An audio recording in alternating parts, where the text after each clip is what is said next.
혜성처럼 나타난 엘리야가 아합에게 도전의 음성을 전합니다. 1절 보니까 내가 섬기는 이스라엘의 하나님 여호와께서 살아계심을 두고 맹세한다. 그러면서 내 말이 없으면 수년 동안 비도 이슬도 있지 아니하리라. 이것은 바알을 잘 섬기도록 장려하는 아합을 향해서 아주 근원적인 도전을 전하는 그런 말씀이지요. 여러분, 도대체 바알이 어떤 신이기 때문에 그가 풍요를 가져다주는 신이다 그렇게 주장하게 되겠습니까? 그가 비와 이슬을 주관하는 신이기 때문이라는 거거든요. 팔레스타인 지역은 아주 메마른 지역입니다. 물기만 있으면 아주 풍요로운 기름진 고장이 될 수 있는데 물이 없는 게 문제죠. 그러니까 그 지역에서 비와 이슬이라고 하는 것은 단순히 목축이나 농업에만 중요한 게 아니라 이건 생명과도 직결되는 주제입니다. 비와 이슬만 넉넉히 공급될 수 있다면 풍요로움, 그건 따놓은 당상이 되는 건 아주 상식적인 지역이거든요. 그 비와 이슬을 누가 주관한다? 바알이 주관한다는 겁니다. 그러니까 사람들이 귀가 솔깃해지지 않을 수 없는 거죠. 그런데 지금 엘리야는 내가 섬기는 이스라엘의 하나님을 거론합니다. 그분의 살아계심을 두고 맹세한다고 그랬어요. 살아계신다고 하는 것은 무슨 말입니까? 하나님은 명목상의 신이 아니라는 거예요. 활동하시는 하나님, 역사하시는 하나님.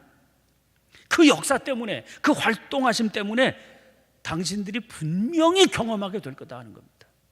내 말이 없으면, 다시 말하면 하나님의 말씀, 하나님의 허락하심이 없으면 수년 동안 비도 이슬도 있지 않게 될 거다. 비도 이슬도 하나님이 다 주장하시는 거다. 바알이 어린 반푼어치도 없다, 이런 얘기죠.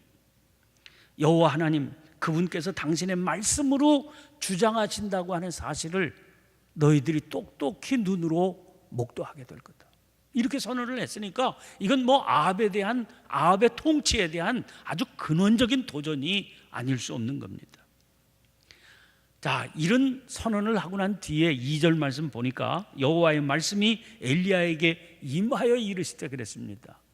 지난 봄에 요나 선지자를 우리가 함께 쭉 3주간 동안 읽어가면서 말씀의 은혜를 받았는데 기억나시는지 모르겠어요. 그 첫째 날 제목이 말씀이 임하니라 하는 거였습니다. 그때 말씀드리기를 말씀이 임하니라, 이것은 성경에서 통상적으로 하나님께서 누군가를 예언자로 세우실 때 사용되는 관용적인 표현이다, 그런 말씀을 드렸습니다. 그러니까요, 성경을 읽는 사람들은, 이스라엘 사람들은 이 표현이 딱 등장하면 금방 알아차려요. 아, 하나님께서 누군가를 예언자로 세우셔서 당신의 말씀을 이 시대에 전하려고 하시는구나, 금방 알아듣게 되어 있는 겁니다. 이때 그 누군가를 택하시는 분이 하나님이시죠.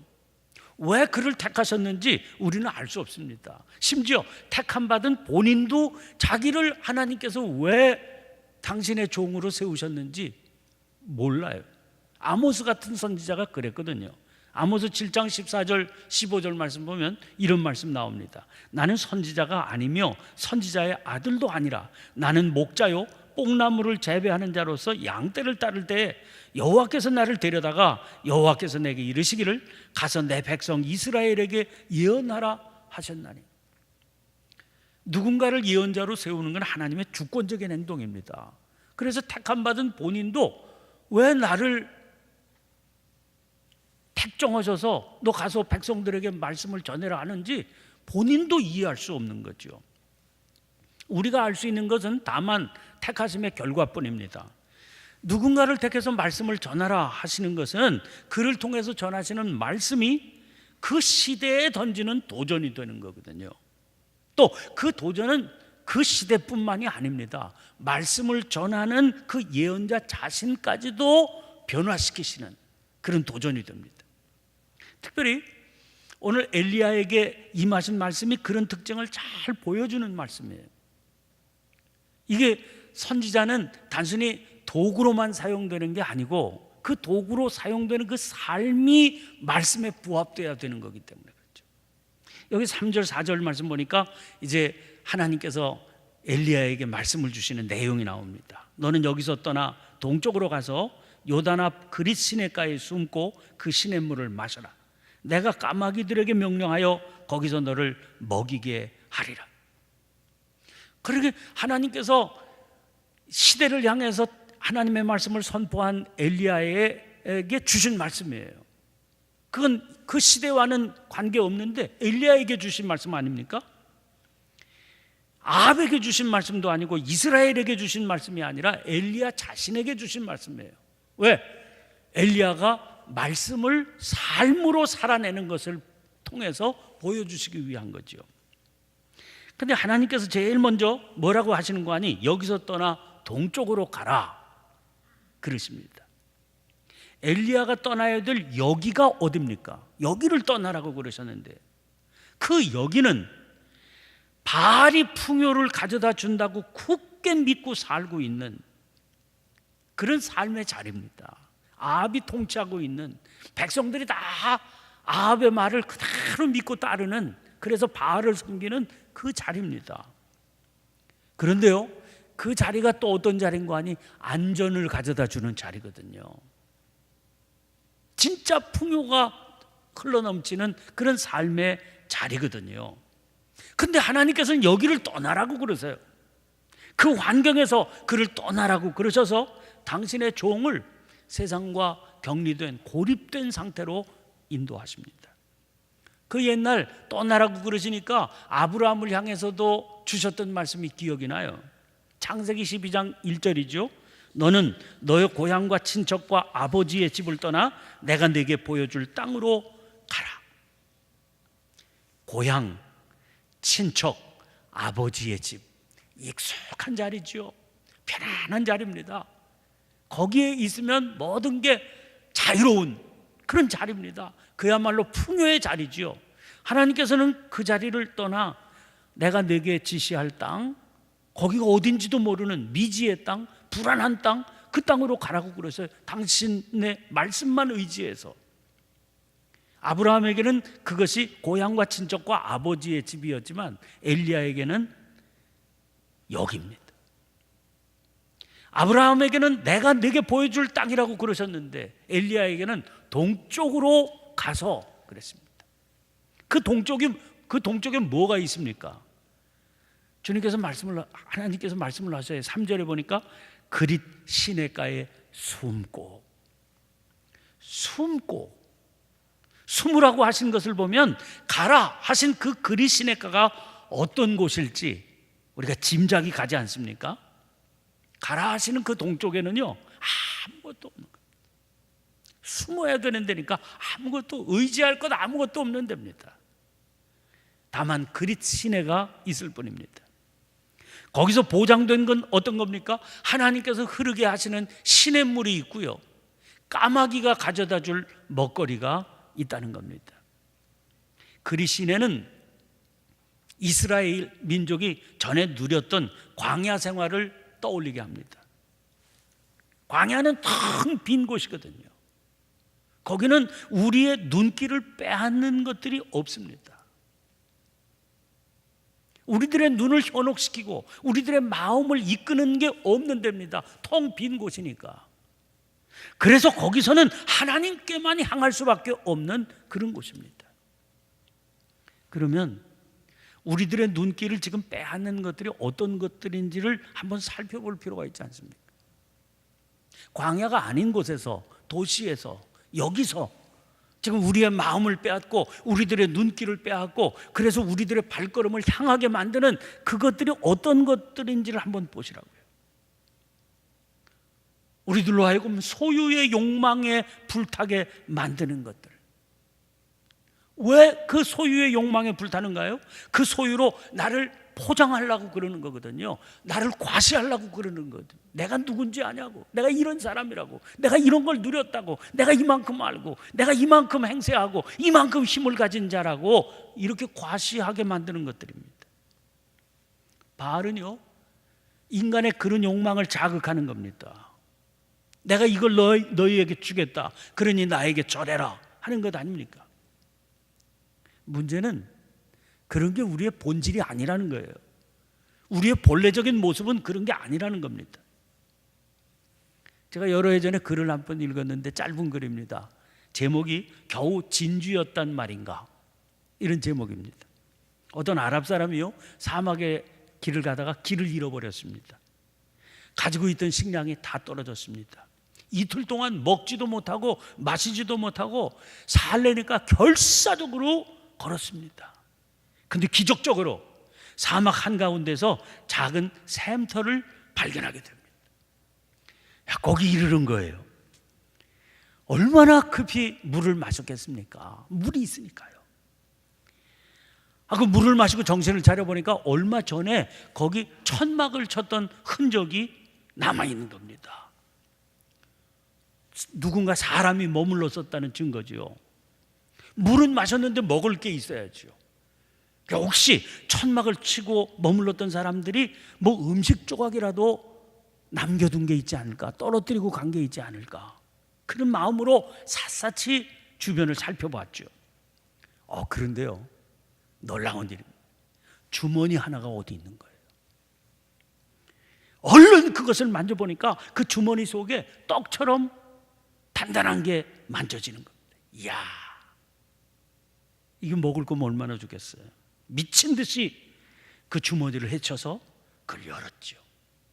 그리고 주머니에 손을 넣고 속에 있는 것을 한 움큼 꺼내서 딱 보는 겁니다.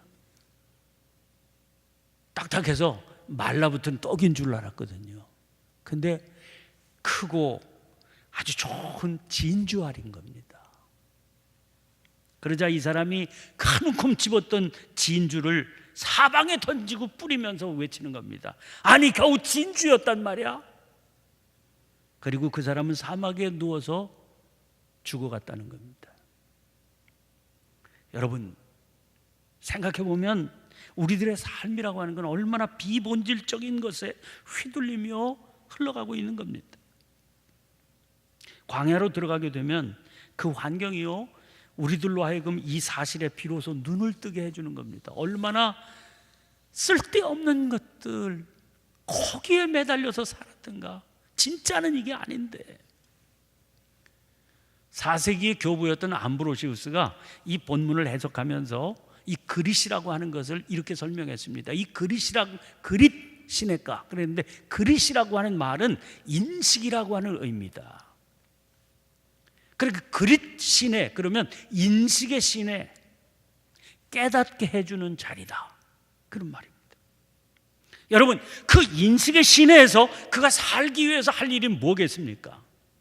4절 말씀 보니까 그 시냇물을 마셔라. 내가 까마귀들에게 명령하여 거기서 너를 먹이게 하리라. 하나님께서 그렇게 말씀하셨어요. 흐르는 시냇물을 마시고요, 까마귀들을 통해서 공급하시는 음식을 기다렸다 갖다 주면 먹으면 되는 겁니다. 엘리야가 자기 생존을 위해서 할 일이 뭐가 있습니까? 아무것도 없어요. 아무것도 할 일이 없습니다. 그냥 있기만 하면 되는 겁니다. 시편 46편 10절에 너희는 가만히 있어 내가 하나님 됨을 알지어다. 하나님께서 모세를 향해서 너 바로에게 가서 내 말을 전해라 그러셨어요. 그 당황한 모세가 묻습니다. 거기 3장 11절에 이런 말씀 나와요. 내가 누구이기에 바로에게 가며 이스라엘 자손을 애굽에서 인도하여 내리까. 출애굽기 3장 11절 말씀. 이게 당연한 얘기 아닙니까? 아니, 느닷없이 촌부가 가가지고 바로를 향해서 내 백성 내놔라 그런다니까. 그러면 바로가 듣겠느냐 그 말입니다. 내가 누구이기에 바로에게 가는 것도 문제고요. 이스라엘 자손을 애굽에서 내놔라, 이런 말을 하면 미쳤다고 그러지 않겠습니까? 하나님께서 모세에게 약속하세요. 당신이 반드시 함께 하시겠다. 너는 가라 그러시죠. 그러자 모세가 대답을 해요. 백성들이 만약 야, 날 따라가자. 그러면 백성들이 묻는다는 겁니다. 그의 이름이 뭐냐? 그렇게 물으면 뭐라고 답해야 됩니까? 출애굽기 3장 14절 보니까 하나님께서 당신을 이렇게 소개하세요. 나는 스스로 있는 자이니라. 그 나나주의 설명을 보면 더 재미있습니다. 나는 나다. 나는 나다. 그렇게 설명을 하려는 거예요. 아니, 하나님이 누구시기에 우리가 그분 음성을 따라 갑니까? 나는 나라고 설명해라. 나는 나다. 현존하시는 분이십니다. 우리의 삶은 현존하시는 그분께로부터 비롯된 겁니다. 시편 139편 13절 14절 말씀 보면 주께서 내 내장을 지으시며 나의 모태에서 나를 만드셨나이다. 내가 주께 감사하오면 나를 지으심이 심히 기묘하심이라. 여러분, 우리의 삶은 우연이 아닙니다. 자기가 결정해서 이 땅에 존재하게 된 사람 아무도 없습니다. 나는 스스로 있는 자라고 말씀하신 그분의 계획이지요. 그분께서 내 삶을 이 자리에 있게 하신 겁니다. 이게 우리의 본질이에요. 그러니까 우리의 힘으로 우리 스스로 꾸민 거, 채운 거, 이건 우리의 삶의 본질이 아닌 겁니다. 그건 부차적인 거지요. 우리 삶의 본질은 하나님께서 지어놓으신, 신묘막측하게 지어놓으신 그 존재가 우리의 본질입니다. 하나님께서 친히 당신의 손으로 지어놓으신 존재죠. 여러분, 사람들이 자기를 설명할 때 뭐라고 설명을 합니까? 하나님께서는 나는 스스로 있는 자다, 나는 나다, 그렇게 설명하시는데요, 우리는 자기 자신을 어떻게 설명합니까? 제가 말씀을 준비하면서 생각했어요. 사람들에게 날 뭐라고 소개를 해야 되나? 이제 뭐 대표적인 게 창천교회 담임 목사입니다, 이렇게 소개를 하겠죠. 그런 것으로 자기를 설명하려니까 이런 마음이 들게 됩니다. 창천교회 담임 목사가 접니다. 그러니까 창천교회 담임 목사직을 내놓으면 큰일이 나는 줄 알아요. 왜? 자기가 없어지는 것 아닙니까?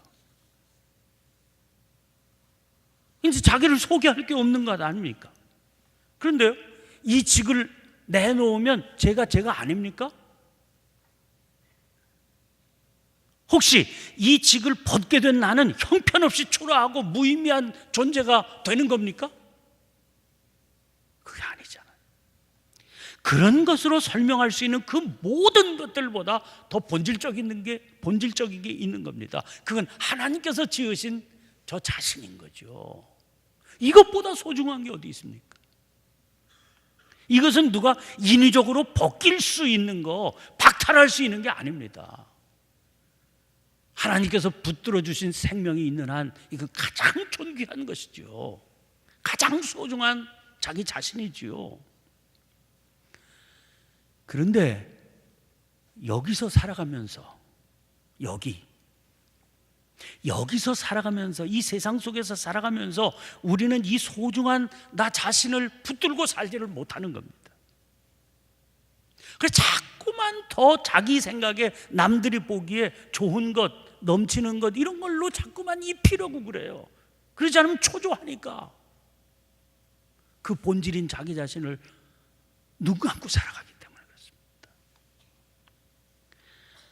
여러분, 오직 하나님 앞에서 하나님과 대면할 때만 우리는 이 사실을 확실히 깨닫게 됩니다. 아, 이게 나로구나. 이 자리에서 치장해 놓았던 다른 모든 것들이 다 사라진다고 그래도 가장 마지막 본질적으로 남아있는 이게 있는 거로구나, 이 사실을 깨닫게 되는 거예요. 그 하나님과만 대면할 수 있는 자리, 깨닫게 되는 자리, 인식의 자리, 그리스도시네. 그 그리스도시네로 가서 그 본질과 마주 서봐라, 그런 말씀. 여러분, 여기서 이 시대에서 살아가는 우리를 끊임없이 괴롭히는 질문이 있습니다. 이 풍요의 세상 한복판에서 왜 나는 이렇게 가난하고, 그래서 초조하고, 그래서 불안한가? 자꾸 좋은 것들로 치장을 하는 것 같지만 그래도 여전히 부족하고, 그래도 여전히 가난하고, 채우고 채워도 여전히 목마르냐? 피곤하게 달려가도 끝이 없다. 왜? 본질을 깨닫고 살지 못하고 있기 때문에. 그 부수적인 것들로 치장된 것들이 더 중요하게 여겨지기 때문에, 그런 것들이 현혹되어서 살게 되니까 자꾸 누군가와 비교하게 되고요, 한없이 달려가게 되고, 더 많은 것들로, 더 화려한 것들로 꾸미기 위해서 몸부림을 치면서 살게 되는 거죠. 그러니 가만히 있을 수가 없잖아요. 한시도 가만히 있을 수가 없잖아요. 편안한 깊은 잠자리를 누릴 수 없지 않습니까? 그런데 이 일에는 끝이 없다는 겁니다. 아무리 달려가고 채우고 채워도 목마름은 더 커질 뿐이라는 겁니다. 당연히 만족도 없지요. 그 결과 매일이 피곤합니다. 하나님께서 그렇게 살아가고 있는 우리를 부르시는 거예요. 그리 시냇가로, 인식의 시냇가로 찾아와서 거기에 머물라고 그러세요. 흐르는 시냇물 마시고, 까마귀가 먹을 것 가져다 주는 그걸 의지해서 한번 나와 대면해 보자는 거예요. 내가 너를 지을 때 어떤 존재로 지었는지를 한번 깊이 인식해 보라는 겁니다. 껍질을 다 벗기고. 여러분, 하나님께서 부요의 세상, 부요를 추구하는 세상 한복판에 살아가는 엘리야를 그리 시냇가로 숨게 하셔서 이 놀라운 사실을 깨닫게 하세요. 야, 이 세상에 주는 부요가 진짜인지, 내가 지은 부요가 진짜인지를 한번 체험해봐라. 여러분, 우리도 지금 여기에 있지 않습니까? 하나님께서 말씀을 듣는 시간, 우리를 그리 시냇가로 인도하십니다. 우리를 얼마나 존귀한 존재로 지어놓으셨는지, 그리고 친히 당신의 손길로 채우시고 인도하시며 생명을 부여하셔서 누리게 하시는 부요가 어떤 것인지를 맛보아 알라고 그러십니다. 오늘 이 새벽에 부르짖어 기도하시면서, 주님, 비록 두 발은 이 땅 위에 딛고 살지만 하나님의 말씀에 깊이 잠겨서 내 삶의 부요함이 얼마나 지극하고 놀라운 것인지를 체험하며 살게 해주시옵소서. 저를 그리 시냇가로 인도해 주셔서 하나님 앞에 대면하면서 인식의 깨달음의 역사가 나타나게 해 주옵소서.